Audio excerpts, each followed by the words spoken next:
Hi friends, this is Manoj. Welcome to the Educated Group. I hope you all are well. Today in this video, I will tell you the uses of functional key from F1 to F12.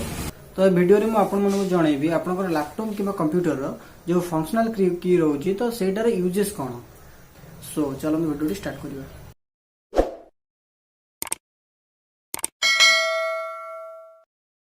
देखो जदि आपण मैंने laptop रे निजर ये function की रे shortcut use करिया चाहउचंदी तले लैपटॉप रे गोटे फंक्शन की थिबो Fn ताको प्रेस करी प्लस F1 F2 रे जोटा प्रेस करिवे सेटा ठीक से काम करिवो.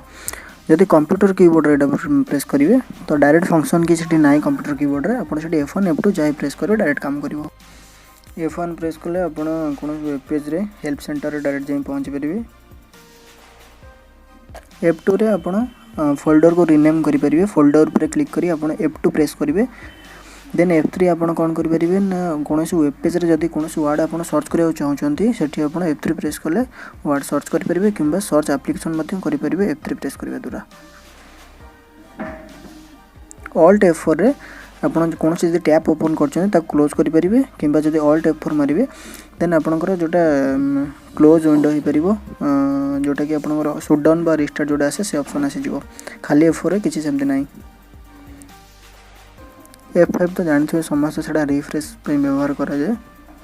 F6 हो जे आपण डिक्रीज वॉल्यूम करि परिबे किंबा आपण जदी गोटे वेब पेज रो कोड भी अछन सेठी आपण डायरेक्ट जंप करि परिबे URL को. F7 आसी गला आपण सेटा MS ऑफिस रे यूज करि परिबे ग्रामर चेक पे. F8 प्रेस करिवा द्वारा आपण सेव मोड को जाय परिबे एवं जदी MS वर्ड रे यूज करछन त सिलेक्ट ऑल सेटा काम दबो. देन F9 आपनकर MS वर्ड रे ऑल्ट और शिफ्ट सहित सेटा यूज करा जाय. देन शिफ्ट प्लस F10 आपण जदी प्रेस करिवे ताले शॉर्टकट की ओपन हो MS वर्ड रे. देन F11 हो जे आपनकर कोनोसी टैब रे फुल स्क्रीन मोड करिया पे F11. F12 हो जे आपण जदी MS वर्ड ओपन करछन सेठी सेव एज करि परिबे F12 रे.